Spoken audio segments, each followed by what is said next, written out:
Evening. First things first, register to vote. There's only a few hours left now.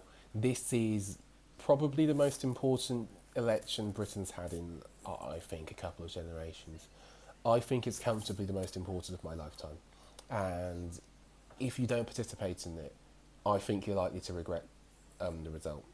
Um, and I think it's a democratic right, and I think it's a good thing for people to vote in society. And I'm sorry if I'm not looking correctly at the camera. I'm being blinded by lots of work I'm doing, but I think it's really, really important that people do register to vote.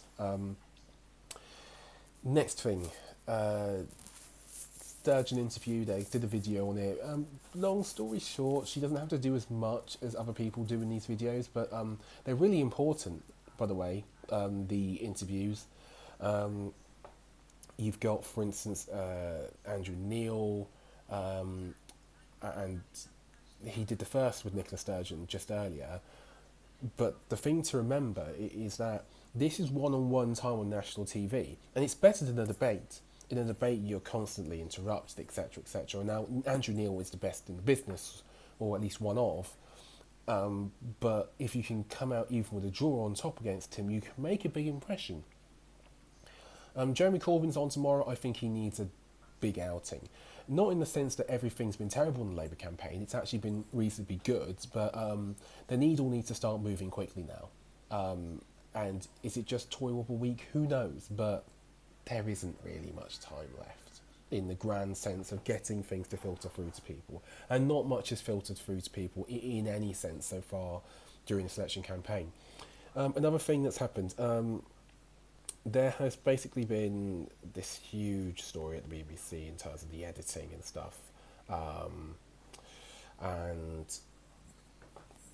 you know, this clip of Boris Johnson was edited, right? I mean, first things first, right? This is a general election campaign. You shouldn't be editing down anything. If you need to extend the news programmes or the bulletins, run it. You know, how much time did the BBC actually save from that? 2 seconds. 2 seconds and that much damage to the reputation. There's just no need for it, and it just doesn't work for anybody. Second thing I'm going to say is there are good people who work at the BBC. I think sometimes in this debate, we both need to give each other the benefits of the doubt. Even if there's been a pattern of mistake. There's been a pattern of mistakes at the BBC for the past month, but these are very, very small things in hundreds of thousands of hours of coverage. And if you look at other things, like other offerings like Election Cast, which is brilliant, which actually manages to cover all the issues, looks at manifestos in depth, gets people from around the country to talk about them, and actually I think is probably the most even-handed programming the BBC are putting out at the moment. It's quite easy to see why the BBC is the BBC.